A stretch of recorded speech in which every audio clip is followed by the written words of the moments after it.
Okay, so we learned about the three different tkufot, the three different periods of time. Pesach, Mashcheni, revelation from above. The revelation from above might inspire me to change, but it doesn't bring about any real change. And that's an incredibly important thing, because everybody's hooked on inspiration. Everybody loves it, right? Goes to the kaisel and rolls their eyes in the back of their heads and sways back and forth. And okay, Beseder, that's amazing, that's fantastic, that's great. Okay, so now what happens tomorrow? Right? Can I internalize that or not? Now, the Rebbe hasn't taken us to the point of exactly how you do the avodah, but we saw that there's an advantage to the nefesh habahamis. The advantage of the avodah from below is it comes from the nefesh habahamis, and therefore, what will happen? What does the nefesh habahamis do that the nefesh elokis won't do? It can run. It'll run, right? Passion. Acharecha narutza, we will run. And not only does it run, but it actually schleps the nefesh elokis with it. Right? Okay, so that's the advantage of the nefesh habahamis, the nefesh elokis being clothed in the nefesh habahamis, and the body, obviously. Okay, and the third level is Haviyani Melech Hadarav. That was all serious Eimer. The third level, Haviyani Melech Hadarav, that's Matan Torah. And the Rebbe didn't say that why that's in singular, and he's not going to, and we talked about that briefly. V'hine, Inyan HaOmer. Now the Rebbe is going to talk about the Inyan of Eimer on two different levels. First, generally. Inyan HaOmer, Shehu Aveda milamata lamayla, Aveda b'nefesh habahamis. That's the Aveda from below above, the Aveda b'nefesh habahamis. Yesh b'zeh beis inyanim. There's two different aspects of this, and we talked about this. Now, really, it ends up there's three, but there's one, and then 2A and 2B. Okay, as we'll see. Bira hameichin, the nefesh habahamis, ubira hamides, the nefesh habahamis. The rectification of the intellect of the nefesh habahamis, and the rectification of the mides of the nefesh habahamis. Now, both of those states of being are a function of my internal being, subconscious me, my intellect. How much control do I have over my intellect? I have control over what I think about, but that's not my intellect. That's my thought. Now, obviously, the source of that thought is intellect, right? But I might not even be thinking about an idea. I might be thinking about a hamburger. Right? So thought isn't necessarily seichel. Obviously, the fact that I can think comes from the fact that I have this faculty called seichel. But I'm not necessarily thinking about something conceptual or sophisticated. I could be thinking about the fact that my big toe hurts. Okay, so that's also thought. So it is important to separate thought from intellect. Meaning very often when people start learning Chassidus, they sort of assume those two the same thing. No. Thought, that's the faculty. That's the existential reality of the ability of you and I to think. Okay. Now, I don't have a lot of control over that. How well does that work? Well, it's sort of luck of the draw, isn't it? Right? Some people it works a little quicker, and some people it works a little slower. Right? Some people are able to focus very clearly on something, and other people, not so well. Some people are very good at understanding deep conceptual ideas, and other people, not so well. Some people are very good at retaining a tremendous amount of information, and other people, not so well. And there's something I can do about that, but not an awful lot. Right? And now, the person who might have a propensity for deep conceptual thought might not be good at retaining information.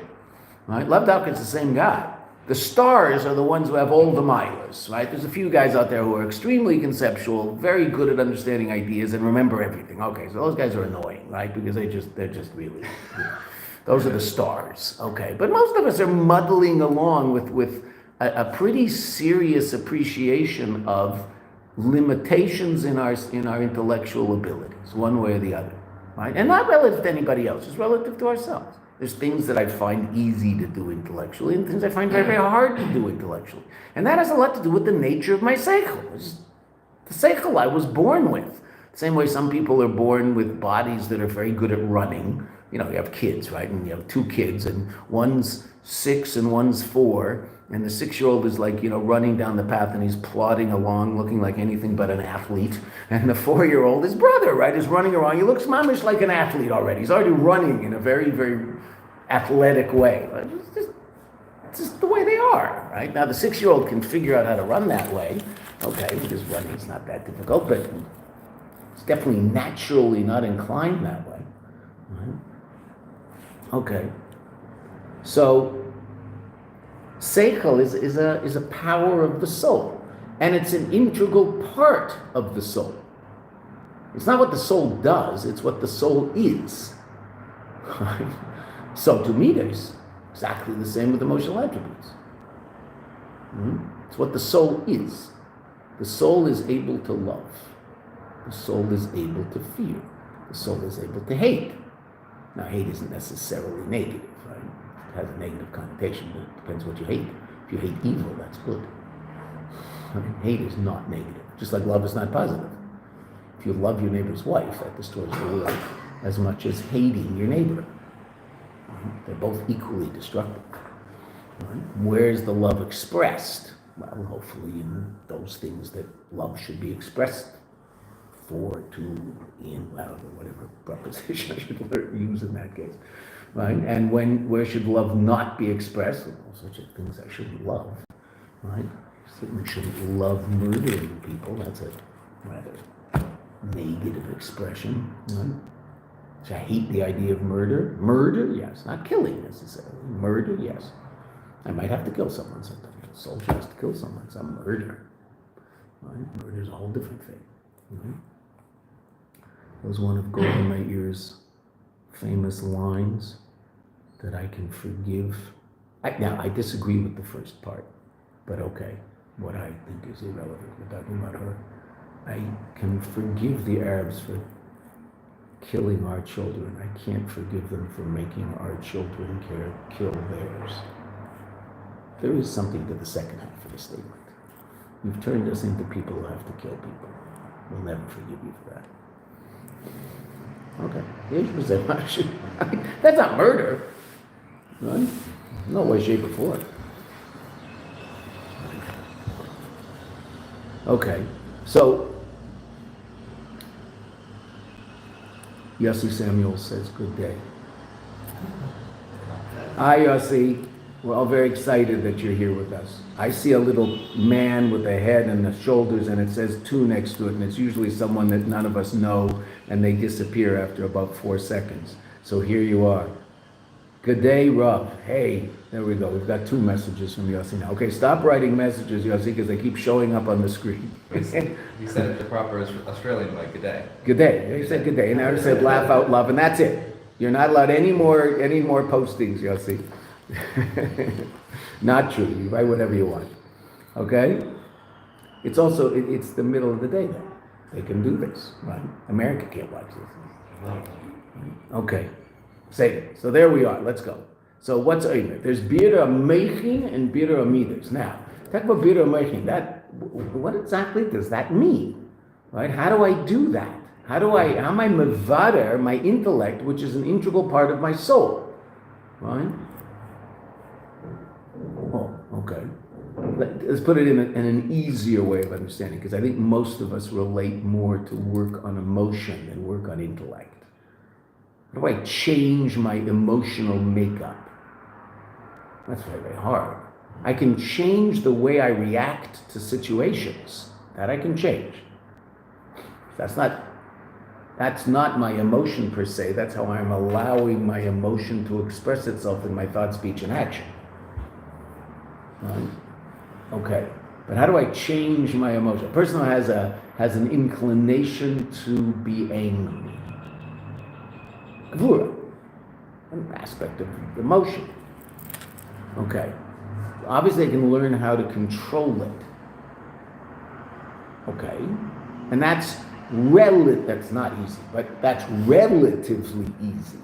How do they change the emotional reality itself? That's subconscious me. That's going to take a tremendous amount of work. Conscious me, so theoretically I should have immediate control over that. You don't want to yell, so don't yell. You might have a desire to yell. I get it. Just don't. Okay, we can all do that for an hour. Now, I might not be able to do that 7 days straight. I might have ups and downs, but I can definitely, there's no question that if you tell me you're not allowed to raise your voice for the next hour, so I'm going to raise my voice for the next hour. What's the problem? Don't experience any feelings of frustration for the next hour. Whoa. That's much more difficult. Don't express the frustration. I can do that. We all do. Because we don't express those frustrations in public, generally. Where do we express them? The people we're closest to. Wife, closest number 1. Children, closest number 2. Parents, closest number 3. The siblings, closest number 4. Close friends, closest number 5, right? So where are we probably going to be least restrained? Well, I think we'll restrain ourselves a little more as we move away from those closest to us, which you would think is the opposite of the way it should be, but that's not the way it is. Because I allow myself a certain, we can even call it a weakness, but I allow myself to do certain things with those who I'm closest to that I wouldn't do in public.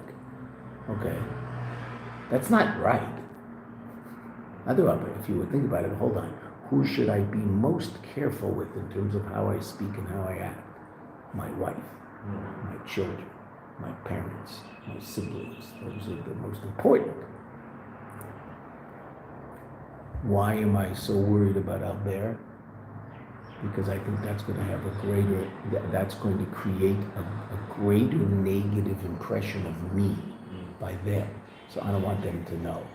My wife, she's stuck with me. I'm not so worried about that. I should be.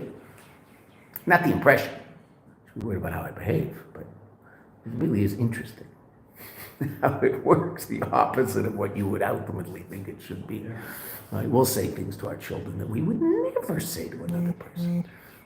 Why'd you do that? That was such a stupid thing to do. What are you saying? Why are you saying that to a human being?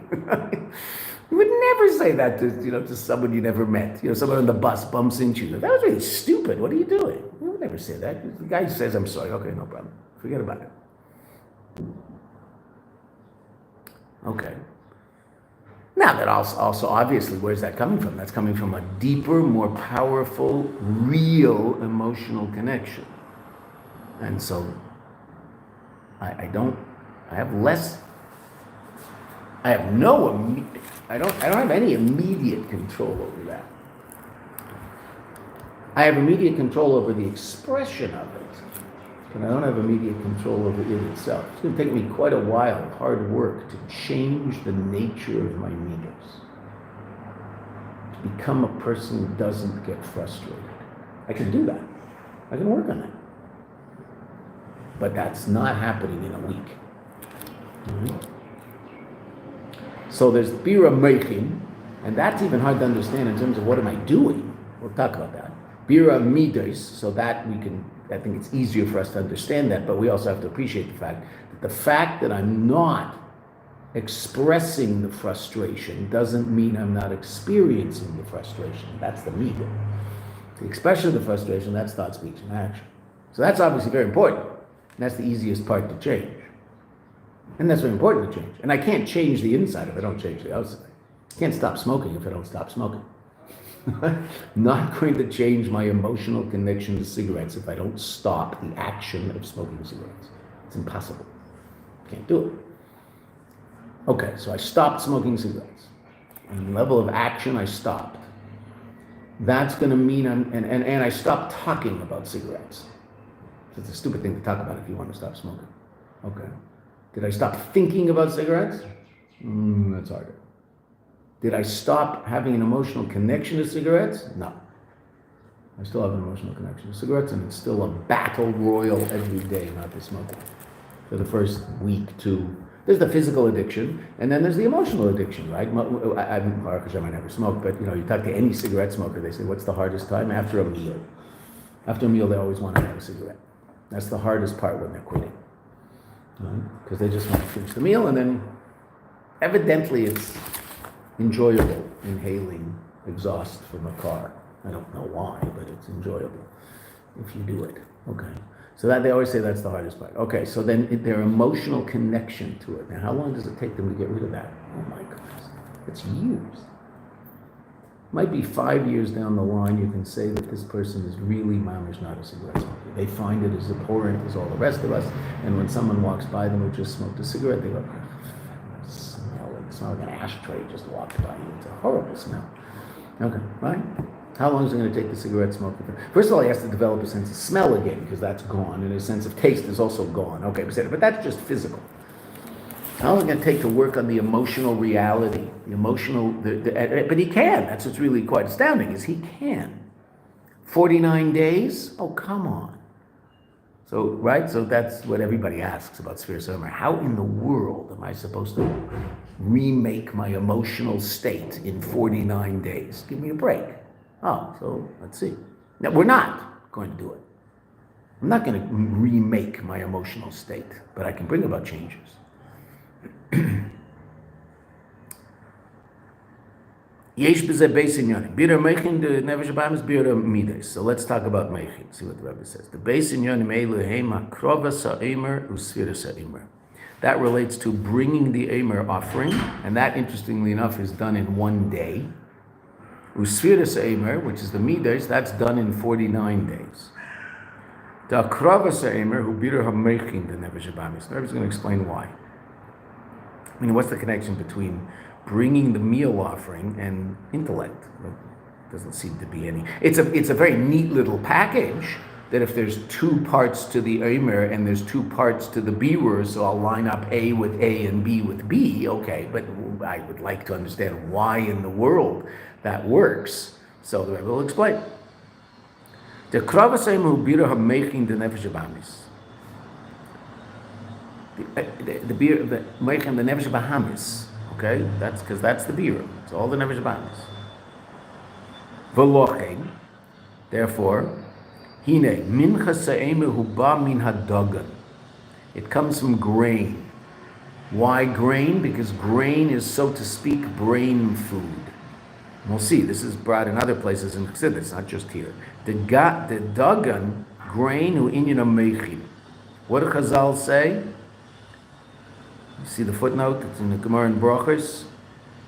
It's also in Bereshis Rabbah. The ein hatinok yodea likros abba ad sheyiten tam dagan. That a child doesn't know how to call out Abba until he's tasted the taste of dagan. So now, on a general level, we know clearly that there's a very, very powerful and clear connection between the nutrition of a child and the development of that child's intellectual abilities. There's no question. We all know that. And undernourished children develop less intellectually than children who have a proper diet, etc., etc. Okay, fine. But why dafka dagan? What's that got to do with dagan? Dagan what? What? What is dagan? Grain. Oh. Right? So in this case, barley, but it's going to be barley because it's animal food, i.e. the nefesh habamis, but it's still grain. So why dafka grain? So it's very, very interesting. If you're careful reading the words of Chazal, what does it say? There ain't a tinok. Now, tinok, what does tinok literally mean? The word tinok means a small child, but what does it come from?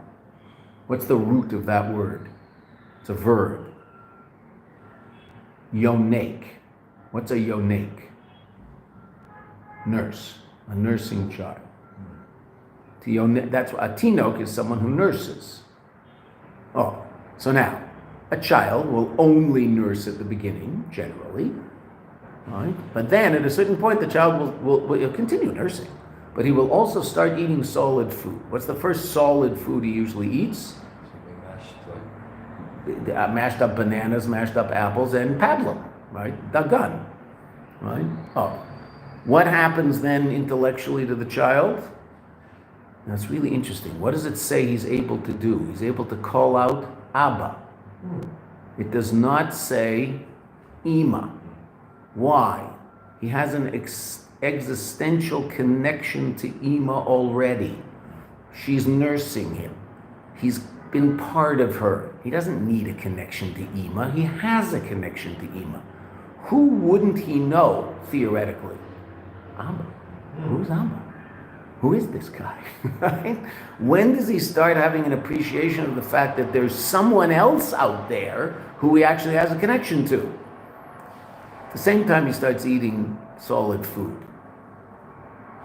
Right? Now, that doesn't mean he's not going to smile at Abba before that. That's true. He will. She will.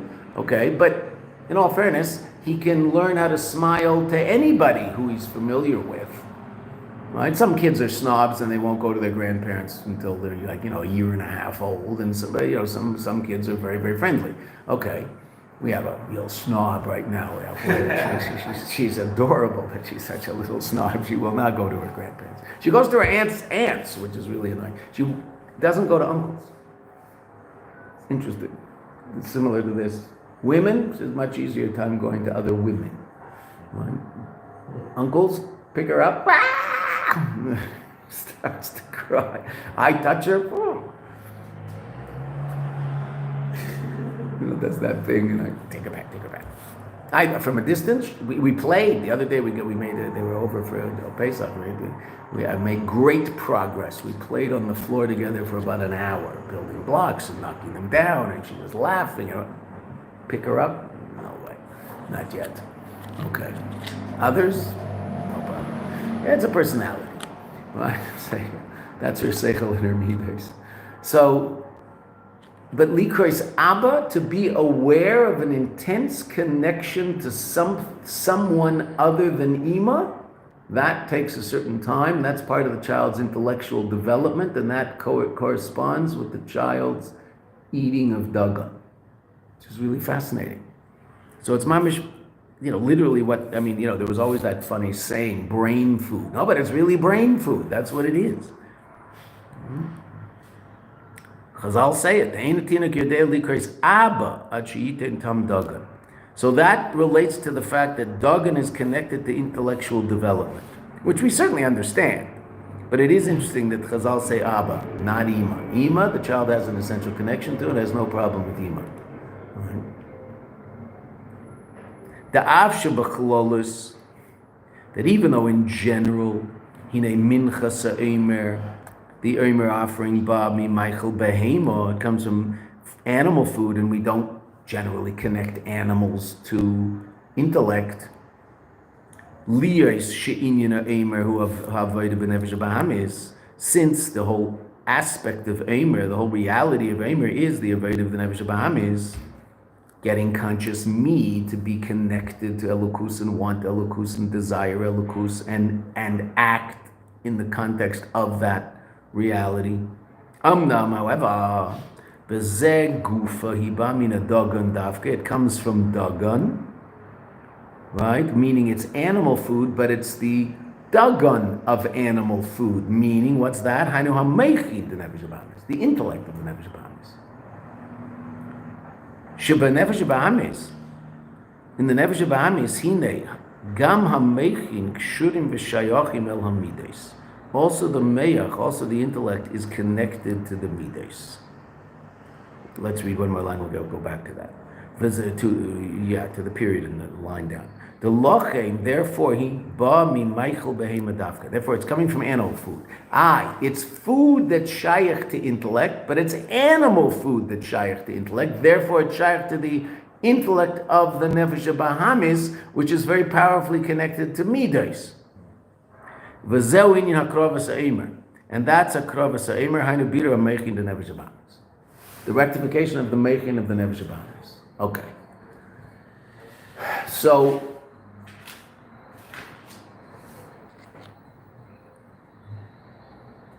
two things we have to understand.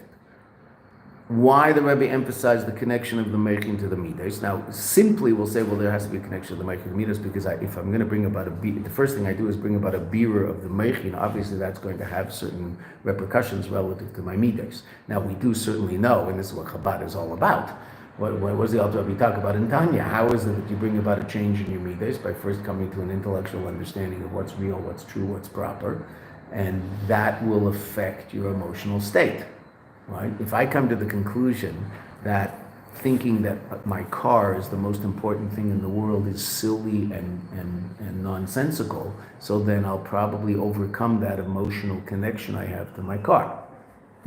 I'll change my emotional connection to my car. I'm not going to say I love my car. That's a silly thing to say, right? Now, obviously, in the vernacular, I understand what the person means. I really love my car. It's an amazing car. It does. But what does that mean? I love my car. Do I love my car such that if someone scratches it accidentally, I'm going to berate them and do damage to their emotional state because the paint job on my car has been affected? So then I'm not in a very good emotional state. That's not very healthy, because I think I should probably have more care for the emotional state of a human being than I do for the state of the paint on the outside of my car, which is replaceable quite easily. Whereas the emotional state, now if the person did it on purpose, so then obviously I can, what are you doing? Why are you doing this? That was a really nasty thing to do, and that person has many more issues than me. There's no question about that. When my mother was still driving at about 95. So she stopped around then, I think, maybe a little earlier. She drove to the bank. She parked the car in front of the bank. And while parking, she touched the car in front of her, literally just touched it. There was no there, she just, when you parallel park, sometimes you want to be this far from the car in front of you, instead you touch them, okay? So she moved back. The woman got out, started berating her. She's berating a 95-year-old woman, 93-year-old. I started screaming at this one. Okay, fine, whatever. So my mother goes into the bank. She comes out and she sees this woman has her keys and is going around my mother's car, scratching off the paint.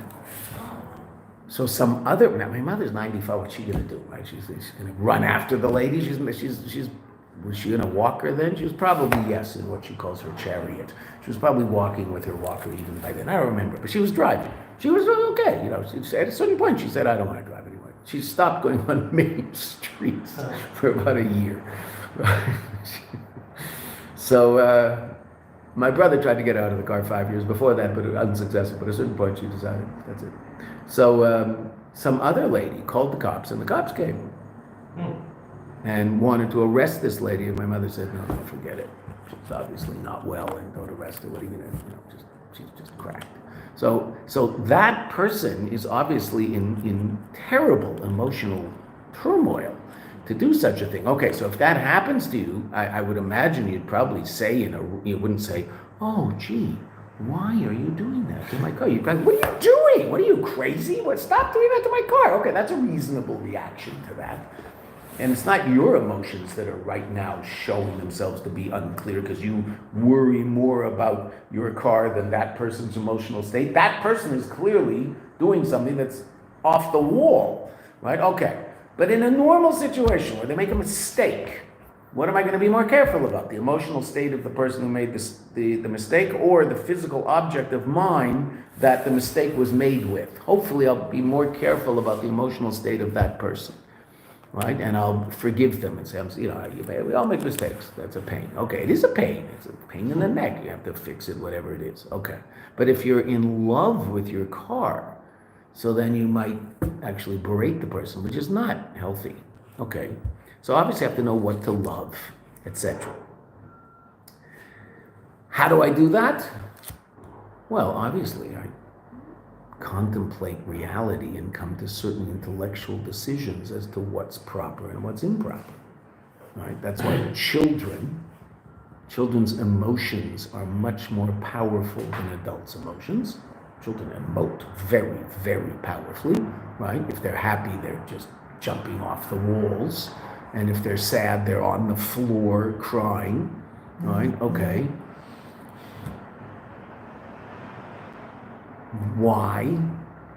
Because they have limited intellect. So the effect that intellect has on their emotions is limited, and therefore their emotions are extremely powerful, and their intellect is less powerful. As we grow up, That does not mean we add years to our passport as we grow up. Some people don't. But as we grow up, what should happen is that our intellect grows, which means our emotional reactions are going to be much more tempered and much more calm. So you won't see, it is interesting, one of the few places you see it is sporting events, for whatever reason, that you will see adults reacting to certain realities like a child will. They'll be jumping up and down and screaming and yelling. Now, they rarely do that.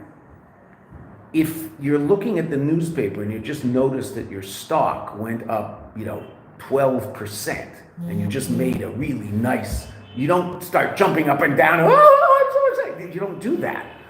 It is interesting. I don't know why, I'm just throwing it out because I just find it interesting that in sporting events, adults act that way. Don't know why. I mean, there must be interesting sociological studies about that. Like, why? Because if you think about where else do adults act like that? An adult, even if they go to a concert where they really enjoy the music, they're going to be jumping up and down and going crazy. They're going to be showing definite signs of joy and like, but the kid will be, the adult will, they'll enjoy it, but they're not. At the hockey game or the football game or the baseball game, they're going to both be acting the same way, which is really interesting. They're high-fiving each other and they're so excited. I don't know where that comes from exactly. It's completely natural. I mean, it's not necessarily healthy, but it's completely natural. And I wonder why that is, and I don't know. So I'm just throwing that out there as, food. I think it's interesting. I wonder why. Someone must have looked into this and talked about it and what it does to people. Okay, but generally adults do not act that way, right? When good news comes into the house, that the oldest daughter of the house has become engaged, I would assume the mother is experiencing much greater joy than the 16-year-old sister. But the 16-year-old sister is jumping up and down and screaming at the top of her lungs, and the mother has a smile from ear to ear and is just kvelling. She's not jumping up and down and screaming. Because humans tend to temper their emotions as their intellect grows. So adults emote in a completely different way. So it should be healthy adult emotions is lower highs and higher lows, right? There's a certain equilibrium to it all. There's ups and downs. Everybody has ups and downs. But it should be based on my intellectual maturity, the ups and downs will be more controlled. Children? I'm just realizing, because we're talking about how your intellectual abilities affect you, can change and affect your emotional attributes, and I'm just realizing that's like Chabad comes before the zero pain. Absolutely, 100%. So it just clicks me that that's... Chachma and Bina give birth to Ava and Yira, absolutely. Now, the Rebbe said that what you just said is very important, because the Rebbe just said there's a tremendous connection between the midas of the Nefesh Habahamis and the Meichin of the Nefesh Habahamis. There's a connection in the Nefesh Elokis also, but it's even more powerful in the Nefesh Habahamis. Why? Well, because the nature of the Nefesh Habahamis, I can overcome this nature. I can change this nature, and that's part of the Bira of the Meichin, which you and I basically can't do, as we'll see. We're going to see. Right? I mean, we can't do it like it was once done. And when I say once, I mean Bayis Rishon.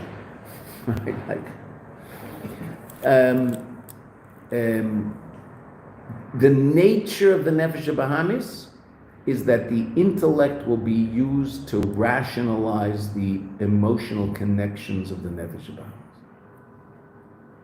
I want X, I will rationalize how X is reasonable.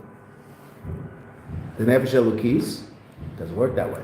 The Nefesh Elokis, I will come to the conclusion that X is reasonable, therefore I desire X. I love X. I'm fearful of X. I'm in awe of X. I hate X, but whatever X might be, who knows what. Right? X is evil. Okay, so I hate it. But tachlis asina sinasim, David HaMelech said, with the ultimate hatred, I hated them. Who's them? The powers of evil in the world. Right? Can be neutral against Nazis. I mean, it's an unbelievable indictment of the educational system in the United States, what's going on in college campuses. Before all this happened, fine, they want to be pro-Palestinian and not pro-Israel. Okay, if they really understood the whole story, fine. I think most of us appreciate the fact that they probably wouldn't think that way. Okay, but after these people have shown very clearly who they are, they're still on the side of the Nazi. Mm-hmm. That's very sick. That is unbelievably unhealthy and evil. It's beyond belief. Right? Okay, so someone who doesn't hate Nazis, that's very problematic. Right? It's very problematic. So I think in retrospect, we all have less respect for the Swiss. I don't know what you were taught in school, but I was taught in school that the fact that the Swiss are neutral is positive. Mm-hmm. That's what we were taught. Right? Being neutral against Hitler is not positive. That's negative. And as a matter of fact, what did we find out 40 years after the end of the war? They bankrolled it all. Where was all the money? It was in Swiss banks. So they weren't neutral at all. They were bankrolling the Nazi regime. Okay, fine. Well, that makes perfect sense. Because if you don't hate evil, then you're part of it. So hate is fine if it's directed towards positive thing, the right thing. Okay, so Nefesh Elokis, and if you look in Tanya, what does the Rebbe talk about first? The intellect of the Nefesh Elokis, Chachma Bina Das. That's chapter 3. Then the Rebbe starts talking about the midas, the emotional attributes of the Nefesh Bahamis. That's chapter 4. When it comes to the Nefesh Elokis, when it comes to Nefesh Bahamis, chapter 6, the Rebbe starts talking about the Nefesh Bahamis. What does he talk about first? The emotional attributes of the Nefesh Bahamis. And then afterwards he says, and the Nefesh Bahamis also has intellect. Why? Because the dominant feature of the Nefesh Bahamis is midas. Subjective reality. Because what is the Nefesh Bahamis? It's the source of my subjective experience. I am.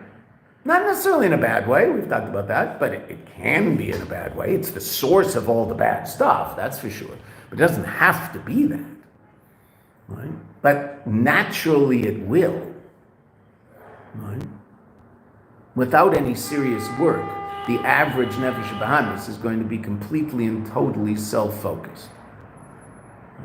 Okay. Now, that self-focus also doesn't necessarily mean that they're going to be, pillaging and plundering all day long. No, they're not doing that. Okay. But depending on the society you grow up in, the Nefesh Bahamis is going to be fed certain information, and so it's going to express itself in worse or better ways. Right?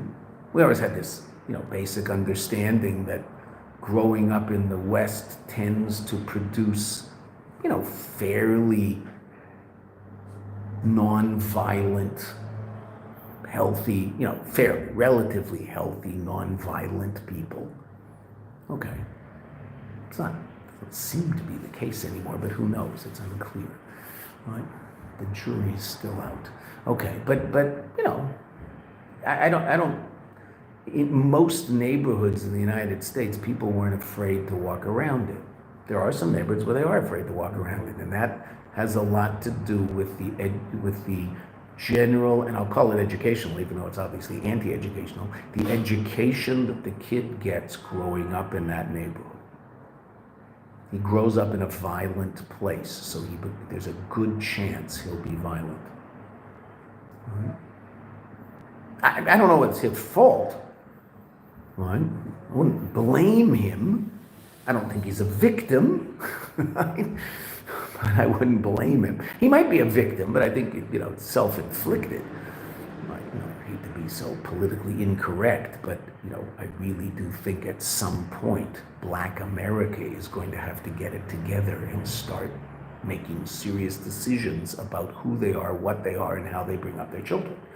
And don't look to white America as the bad people who did this to you. At a certain point, you have to take responsibility for this. And they're just taking their cue from the Palestinian, the ultimate victim. You're not a victim. Get it together. You were given a state. You were given a place. Build it. Do something. Do something positive instead of just break down things. Build up things. No, it's much easier to be a victim. And they're fantastic at it. They have a PhD in victimhood, and they've got the whole world on their side, as if they're victims. They're not victims. completely responsible for all the mess they're in, 100%. Right? Okay. As Bibi once said, we would also boycott the Palestinians if they made anything. What do they produce? What has so-called Palestinian culture produced? Terror. Nothing. So get it together. It's not like they're not bright people, right? Remember, there was a UN conference in Vancouver way back, before Oslo. Like this is in the 80s, and it's called Habitat. And in those days, the Palestinians were observers at the United Nations, so they were allowed to come. The percentage of PhDs in the Palestinian delegation was higher than any other delegation. Right? That's stupid. They're just not helping their own people. And they decided it's best to be victims. They could help their own people.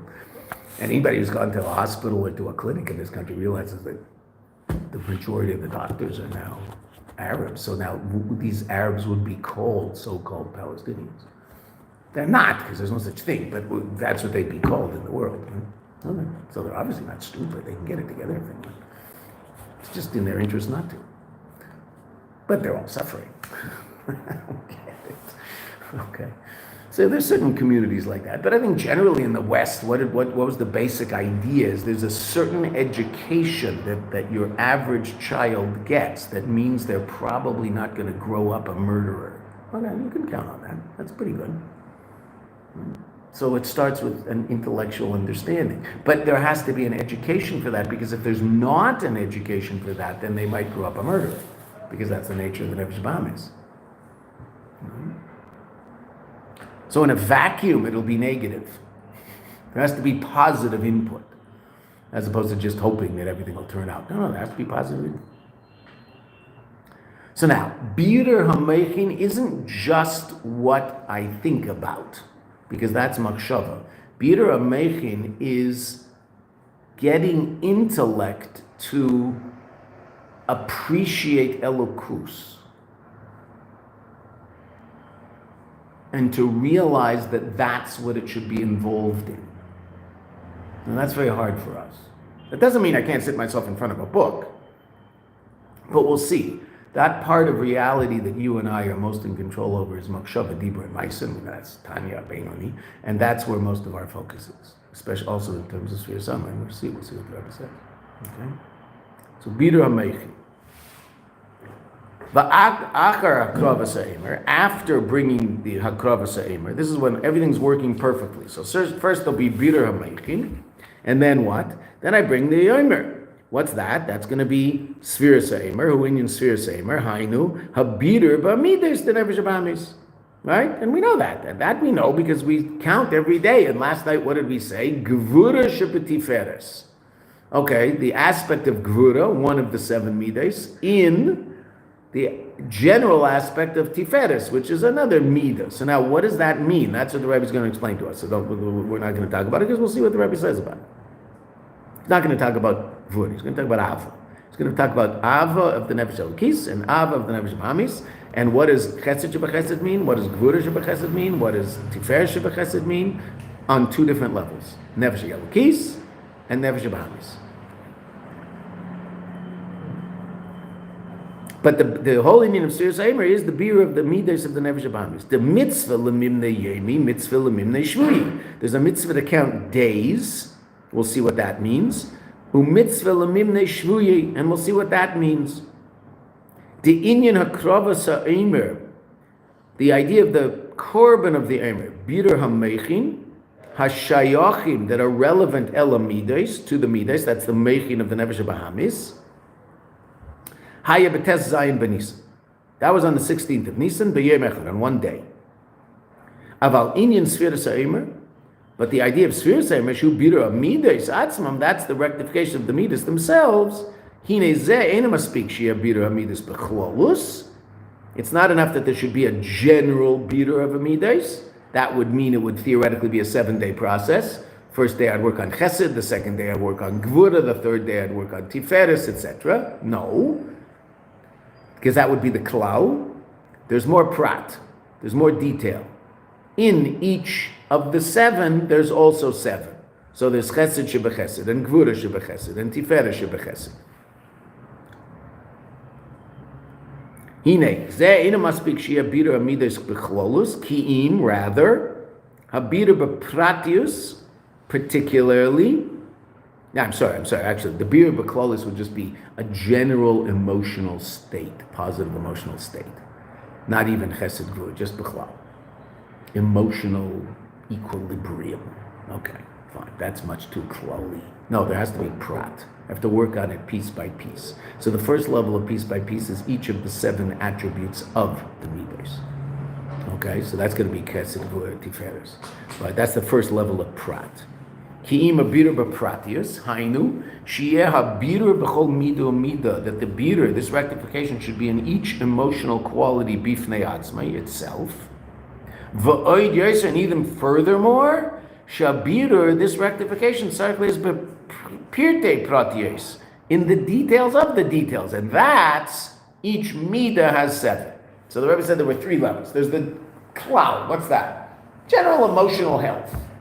I work on my emotional health. Okay, say it. That's very fine. That's good. That's a great idea. Everybody would like that. But I can't work on my general health. I have to be more specific and deal with certain aspects, for certain details of what make up my emotional reality. Okay, so that's chesed, gvura, tiferes, and that's it. Right, etc. Okay, good. But even within that, there has to be details of the details. Working on the midah of chesed isn't enough. I have to work on the midah of chesed through working on chesed shebechesed, gvura shebechesed, tiferes shebechesed, netzach shebechesed, hoyd shebechesed, yisayv shebechesed, and malchut shebechesed, and what those are. And that's what the Rebbe is going to teach us over here. Okay, that's the formula. We'll talk about it more once we start explaining it. That's the formula. Hainu.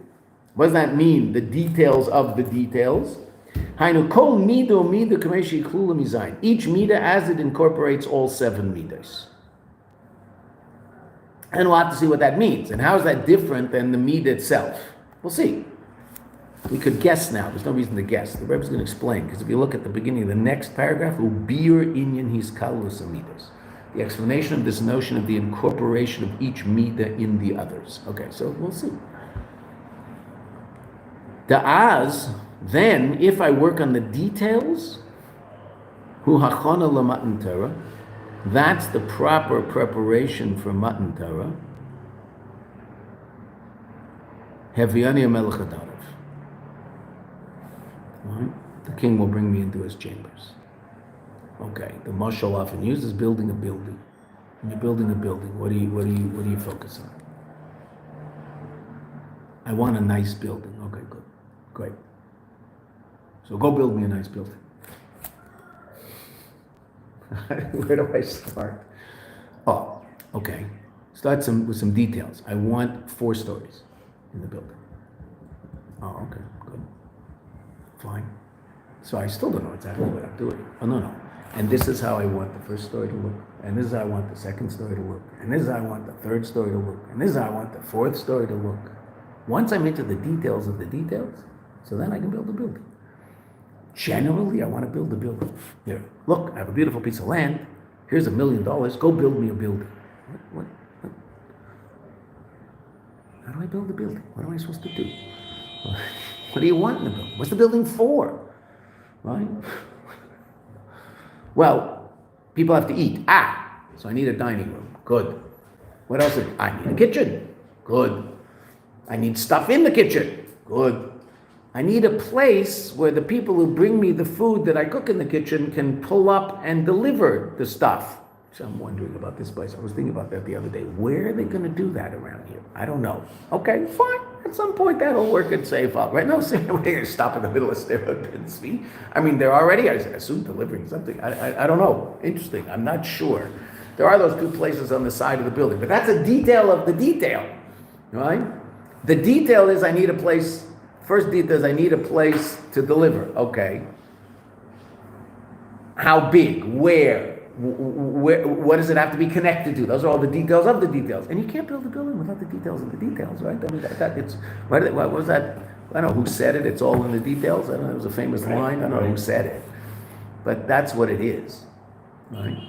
I once saw, I should read it to you, I apologize, I'm quoting baseball, but I once saw, I sent it to someone because I thought it was just so brilliant in terms of understanding Chassidus also.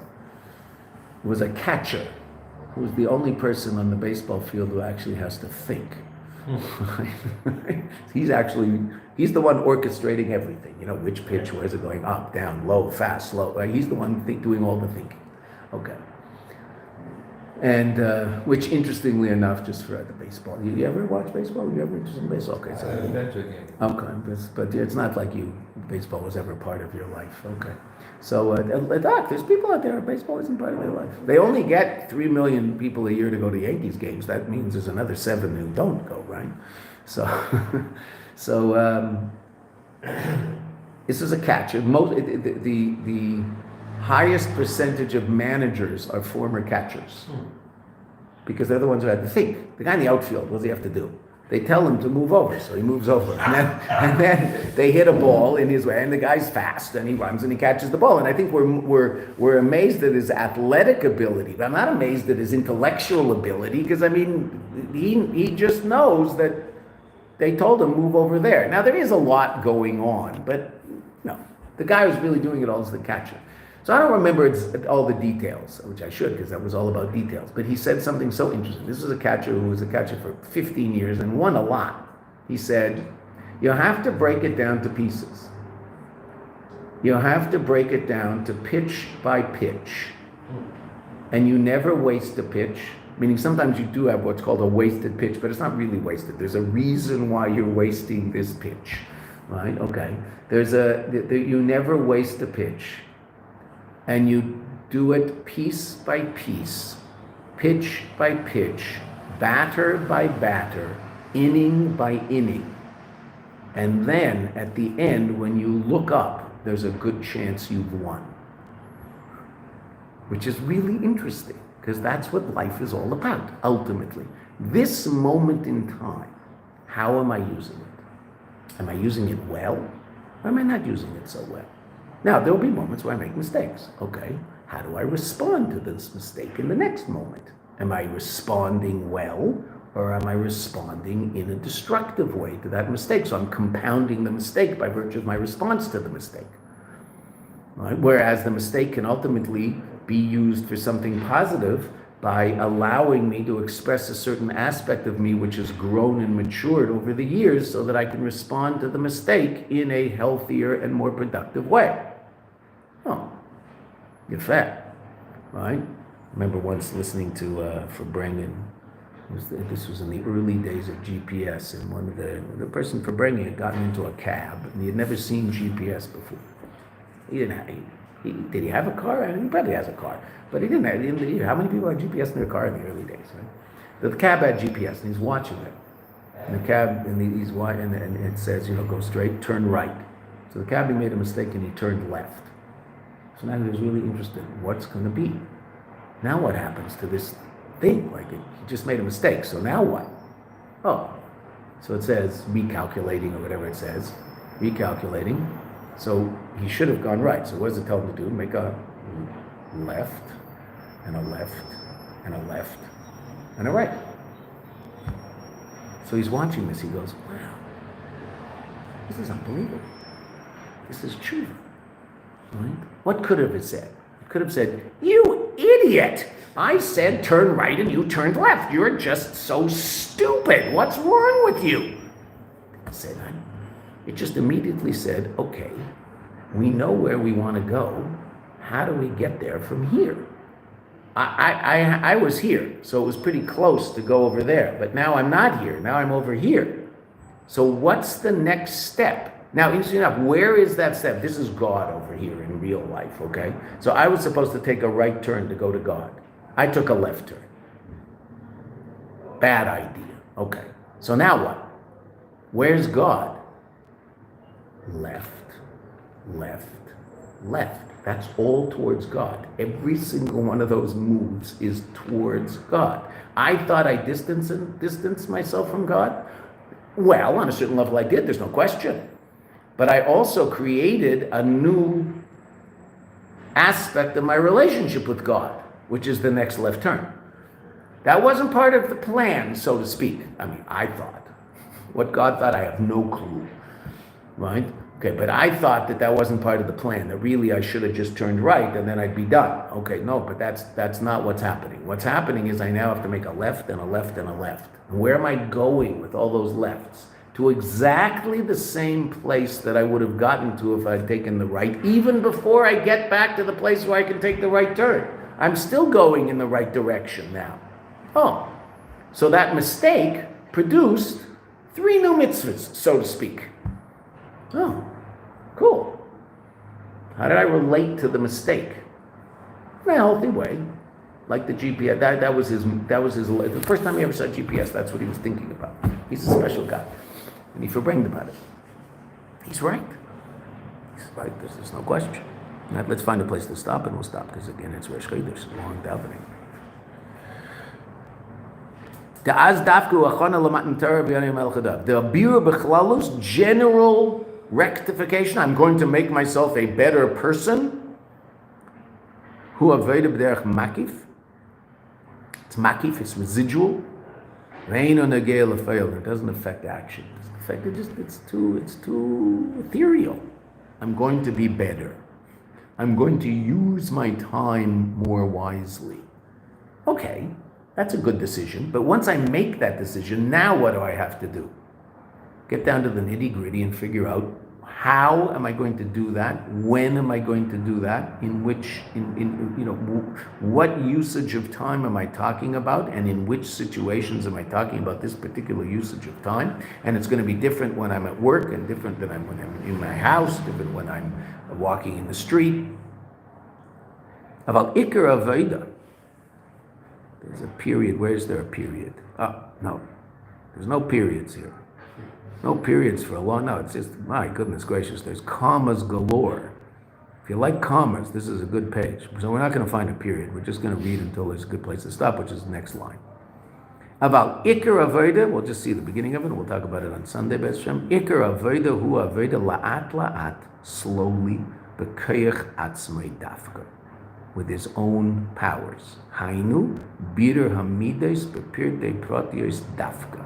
The rectification of midas in great detail. Kol mida umida kameshi kula mizayin. Each mida, as it incorporates all 7 midas, 5 more words. Sha'azu, and we'll explain this on Sunday. I'm going to read 8 more words. So Sha'azu b'chol dorchet deyehu, the pasuk in Mishlei, in all your ways know him. They're your ways. It's your life, but you know him in that. We'll talk about that on Sunday. That his thought, speech, and action will be as it should be. In other words, it ultimately has to express itself in thought, speech, and action. How do I know a person's a healthy, emotional person? They act in a healthy, emotional way. They speak in a healthy, emotional way. I don't know what they're thinking, but I assume they're thinking in a healthy, emotional way. Otherwise, why are they speaking or acting that way? Okay. Say we will go by this Sunday morning. Leif, Cole, you're here every day. Well done. You generally can't make it Wednesdays, right? Wednesday, I try, but yes. So maybe we'll just do review on Wednesdays. So that if you don't make it, well, there's 3 of us, right? So if you don't make it, so we'll do review. And anyway, we should have a review day. So if you're here, you'll do review. If you're not here, so we'll do review. Okay. Wait, what am I doing here?